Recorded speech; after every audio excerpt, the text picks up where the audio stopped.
Saudara-saudari terkasih, apakah saudara sudah memulai hari ini dengan penuh sukacita dan punya niat untuk berbuat baik meskipun kecil? Semoga Tuhan memberkati niat baik saudara. Anda dan saya pasti pernah mendengar cerita tentang ayam yang mati kelaparan di lumbung padi. Itu pasti. Dan tentu kita bisa bertanya, mengapa seekor ayam bisa mati kelaparan di lumbung padi? Padahal di situ ada padi yang tinggal dimakan, dia bisa hidup, tidak kelaparan. Jawabannya karena tidak sadar. Tidak sadar bahwa dia berada di tempat yang begitu banyak makanan, berlimpah-limpah. Sehingga dia justru malah mati. Padahal ada begitu banyak makanan. Menurut saya itu bukan kisah yang mustahil. Malah, kebanyakan yang saya jumpai seperti itu. Ada orang yang meninggal karena stres, sakit, lalu meninggal. Banyak. Padahal pekerjaan ya ada, keluarga ya ada, makanan ya ada. Ada yang seperti itu. Ada yang stres karena pekerjaan. Ada yang stres karena rumah tangga. Ada yang stres dan sakit karena banyak alasan yang lain. Itu menurut saya seperti ayam yang mati di lumbung padi dan matinya karena kelaparan. Mengapa saya mengatakan begitu?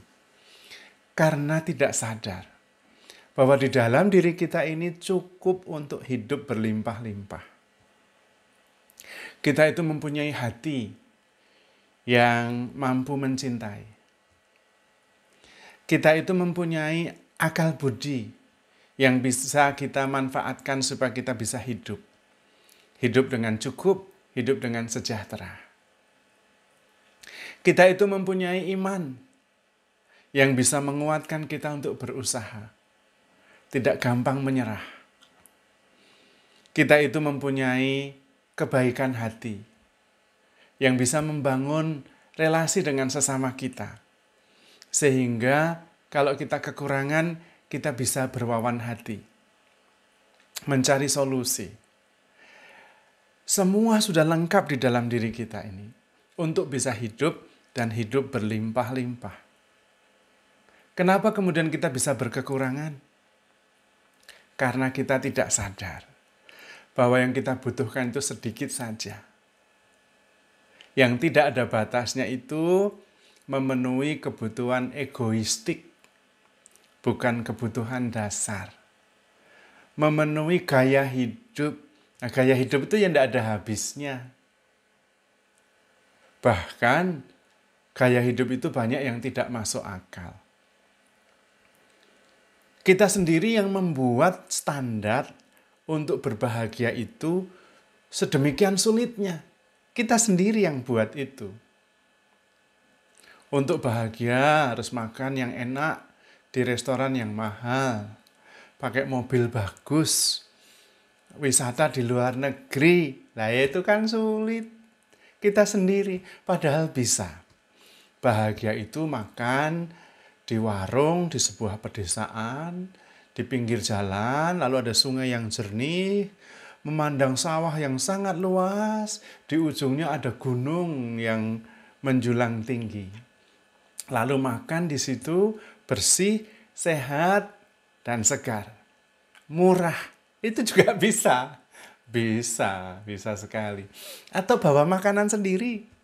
Bawa makanan sendiri, pergi ke pedalaman, ada sungai yang jernih, cari di tempat batu-batu di pinggir sungai yang juga jernih dan bersih, duduk, buka makanan kita, makan bersama teman yang sangat menyenangkan. Wah, itu juga membahagiakan sekali, murah. Banyak hal itu yang bisa kita kerjakan. Apalagi Tuhan mengasihi kita. Tuhan juga memberikan alam semesta ini berlimpah-limpah. Mau dimakan sampai anak cucu kita itu tidak bakalan habis. Tidak bakalan. Kita itu berada di lumbung padi. Kalau sampai kita tidak bisa hidup itu ya seperti ayam mati kelaparan di lumbung padi. Itu berarti kita tidak memanfaatkan akal budi dengan bijaksana, tidak mengolah batin sehingga kita bisa memahami, berempati, dan bisa juga mensyukuri rahmat Tuhan. Karena di dalam diri kita sudah disediakan sempurna, lengkap, berlimpah-limpah untuk bisa hidup dengan tenang, dengan bahagia. Alam semesta juga disediakan sedemikian rupa oleh Tuhan, berlimpah-limpah juga. Kemampuan berempati, kemampuan berpikir, tapi kita sendiri yang membatasinya. Kita sendiri yang membuat kita repot sendiri. Untuk bahagia kita terus-menerus menuntut standar yang makin tinggi. Untuk bisa hidup bahagia, kita menuntut diri sendiri untuk bisa sekolah yang makin mahal, makin sulit. Lah kita sendiri. Sebetulnya tidak harus begitu.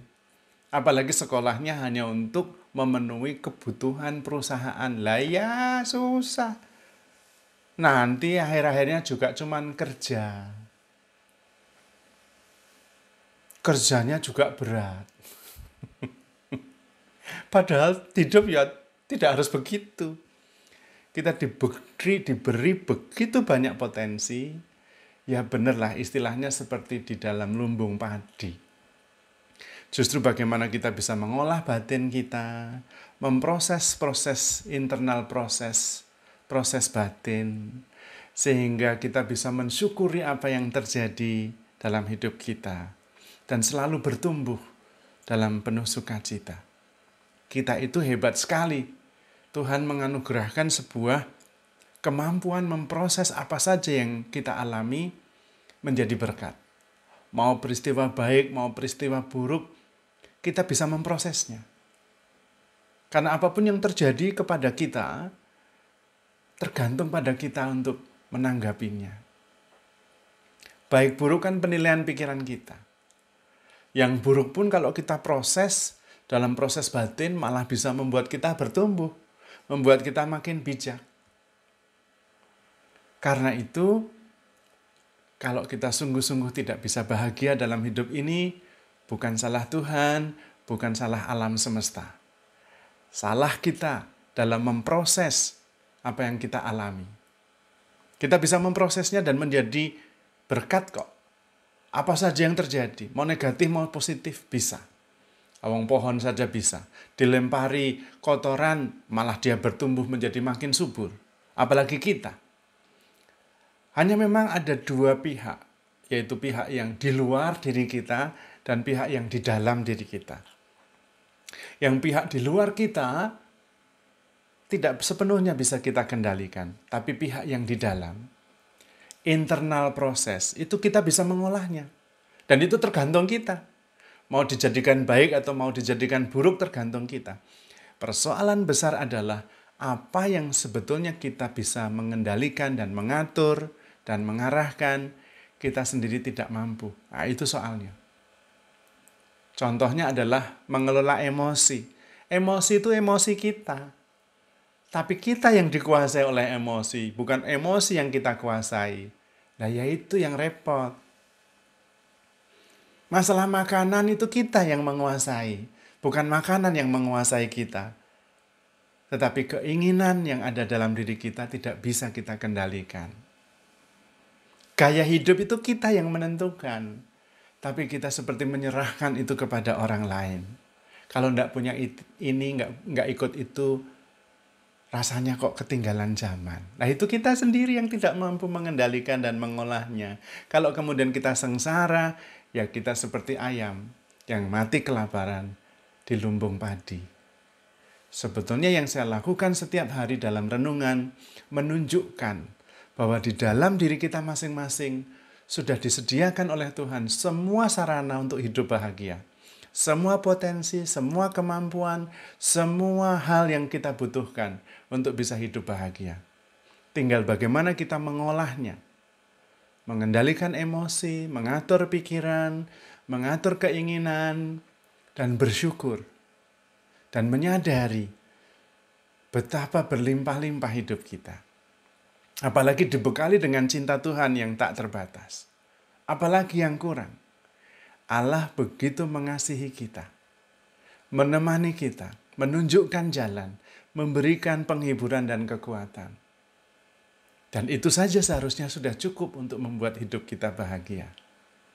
Maka, handle yourself with care, because you are loved.